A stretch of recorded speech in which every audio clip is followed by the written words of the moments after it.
পূর্ব লন্ডনের রয়্যাল বেঙ্গল রেস্টুরেন্টে বৃহস্পতিবার কুমিল্লা ওয়ারিয়র্স ক্রিকেট ক্লাবের 2025 মৌসুমের জার্সি উন্মোচন অনুষ্ঠিত হয়েছে। এতে ক্লাবের সদস্য, খেলোয়াড়, স্পন্সররা অংশ নেন। 2020 সাল থেকে ক্লাবটি ইংল্যান্ডের স্বনামধন্য ন্যাশনাল ক্রিকেট লিগে খেলছে। এবারও তারা একই লিগে অংশ নিচ্ছে। দলের হয়ে খেলবেন বাংলাদেশ জাতীয় দলের সাব্বির রহমান ও জহুরুল ইসলাম অমি। আগের 2 মৌসুমে ক্লাবের হয়ে খেলেছেন জাতীয় দলের আরেক অভিজ্ঞ ব্যাটার ইমরুল কায়েস।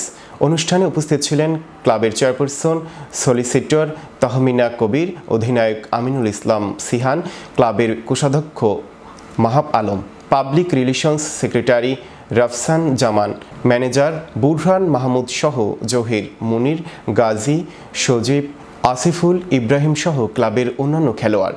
ক্লাবের প্লাটিনাম স্পন্সর এলবি গ্রুপ এর প্রতিনিধি সানি ও গোকুলও অনুষ্ঠানে উপস্থিত ছিলেন। জার্সি উন্মোচন শেষে ক্লাব কর্মকর্তারা বলেন, এবছরের গল্পটা আমাদের জন্য একেবারে আলাদা। আমরা এক দল থেকে এখন 3টি দলে পরিণত হয়েছে। আমাদের ক্লাবে এখন 50-এর বেশি সদস্য। জাতীয় ও আন্তর্জাতিক খেলোয়াড়দের পাশাপাশি স্থানীয় অনেক প্রতিভাবান খেলোয়াড় ক্লাবের সঙ্গে যুক্ত হচ্ছেন। আমরা কুমিল্লা ওয়ারিয়র্স ক্রিকেট ক্লাব এখানে আজকে আমাদের 6ষ্ঠ বছর পূর্তি। আমাদের এখানে আমরা ক্রিকেট সিজন খেলি।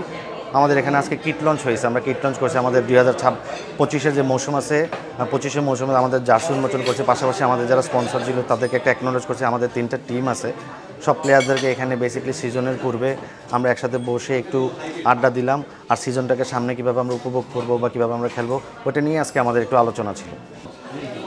আমি দ্বিতীয়বারের জন্য কুমিল্লা ওয়ারিয়র্সের হয়ে খেলছি এবং আশা করি গতবারের থেকে এবার আমাদের রেজাল্ট অনেক ভালো হবে। আর এই বছর আমাদের 3টা ডিভিশনে পার্টিসিপেট করছে এনসিএলে। আশা করব যে আমাদের 3টা টিমই চ্যাম্পিয়ন হবে এবং আমাদের পাশে থাকার জন্য ওম কনস্ট্রাকশন এবং এলবি গ্রুপকে ধন্যবাদ। আর তাহমিনা সলিসিটর বরাবরের মতো কুমিল্লা ওয়ারিয়র্সের সাথে আছে এই টিমটার শুরু থেকে। তো আশা করব আমাদের যাত্রাটা সুন্দর হবে। নেক্সট রবিবারে আমাদের প্রথম ম্যাচ এবং সবাই কুমিল্লা ওয়ারিয়র্সকে ফলো করবেন। ইনশাল্লাহ আমরা ভালো কিছু করব।